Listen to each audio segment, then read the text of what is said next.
self-financing, non-agent, commercial crown corporation. Now what that means is CLC does not receive any subsidies. We pay application fees. We pay federal, provincial, and municipal taxes.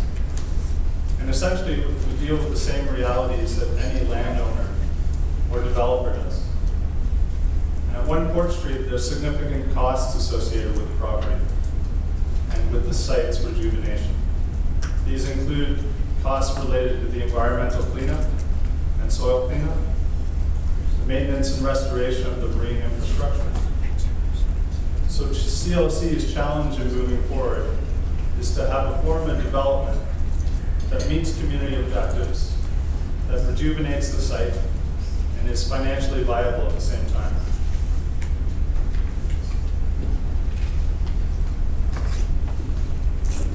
With this next slide, I'd like to provide you with some context for CLC's master plan process. So looking at the flow chart on the screen, you'll see there's 3 distinct processes outlined. These include the Port Credit Local Area Plan Review, Inspiration Port Credit, and CLC's 1 Port Street. The Local Area Plan Review and Inspiration Port Credit are the overarching processes, if you will. Now, CLC has been working within the framework and the vision of these 2 city initiatives, and building on input that we've heard from you during our community consultation. All 3 of these processes interrelate and inform one another. But when it comes to the 1 Port Street site, they don't duplicate any efforts.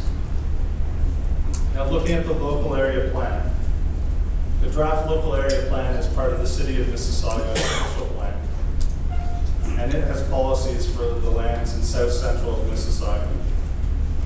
The draft local area plan identifies Port Street as having redevelopment potential and requiring further study and a comprehensive master plan to be prepared to the city's satisfaction.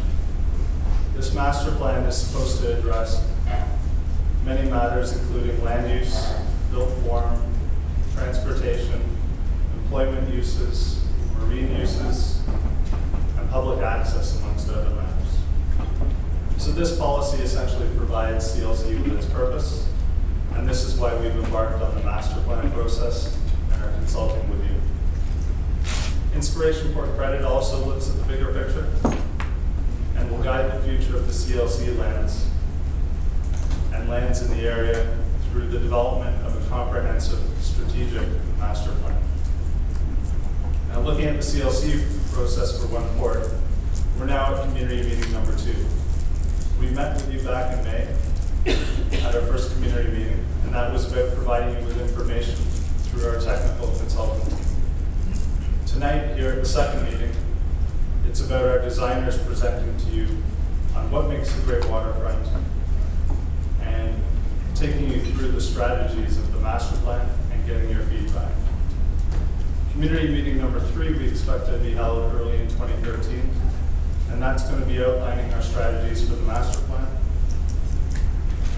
and the makeup of the final master plan. So the end products of the CLC master plan process and consultation are identified in the 3 blue boxes on the right side of the chart. The first includes the preparation of the master plan document. The CLC master plan document will then be submitted to the city for its peer review and approval. The city-approved and community-endorsed master plan will then be implemented through site-specific policies of the local area plan.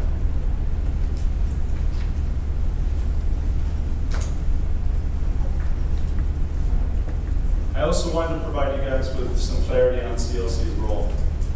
In the case of 1 Port Street, CLC is the developer, but we're not the end builder.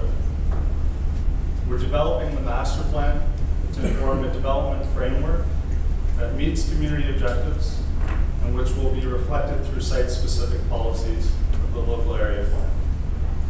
Once the master plan is approved and reflected in policies of the local plan, then CLC will look to identify a builder or builders who will then seek approval from the city for development applications. The community will then be involved and have an opportunity to be involved involved in a subsequent public process to ensure that what is built for Port Street is in conformity with the approved master plan. So with that bit of detail on CLC, the master plan, and our role, I'd like to turn the meeting back to Jeff. Thank you. Thanks very much. So after the first public meeting, what we asked at that meeting was, what would you like to see going on down there? And I just want to remind you that what we're doing tonight is building on what you told us. You told us that public access to, around, and through the site is important to Port Credit's identity as a waterfront community, and that ensuring the lake view was important. And that was a lake view from a number of places in Port Credit. You told us that maintaining marina functions and marina-related businesses on the site was a priority, and that the deep harbor was a unique asset.